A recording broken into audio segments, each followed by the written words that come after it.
azkenean sortu legeztatu du Auzitegi Konstituzionalak.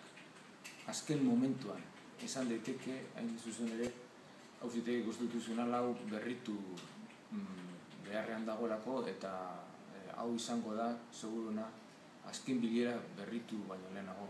Eta baliteke, gehiengo hori, orain sortu legeztatu den gehiengo hori aldatzea Auzitegi Konstituzionala berrituan. Horregatik, azken momentuan iritsi da.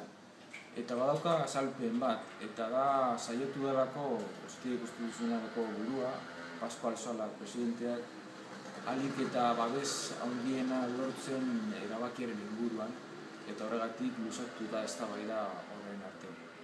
Bistan da ez duela lortu, lehen hasieran zegoen gehiengoarekin joan da aurrera erabakia, eta horrek esan nahi du estatu barruan eta botere judizialaren barruan oraindik ere iraganean pentsatzen duten indar handiak daudela.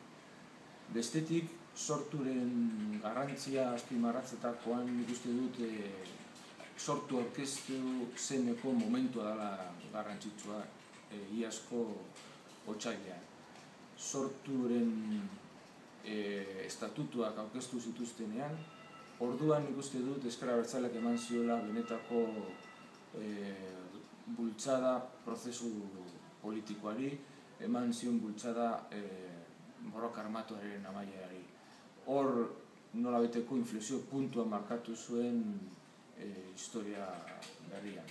Hor dago nik uste dut sorturen garrantzia. Aurrera begira sortu izango da tresna bat, tresna garrantzitsu bat Ezker Abertzalearentzat, bere lan politikoa egin ahal izateko lege barruan, legezko babesarekin, bazen garaia, 10 urte pasatu dira legez kanpo, eta horrek lagunduko dio bere lana efikazago egiten, hobeto egiten, biderkatuko ditu bere indarrak, baina horrek ez du esan nahi desagertzen denik koalizioaren apostua.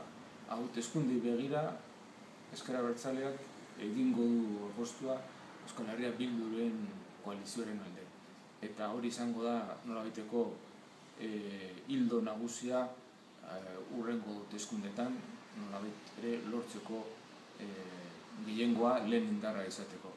Sortu ez da izango horretarako inolako arazorik, baizik eta kontrakoa.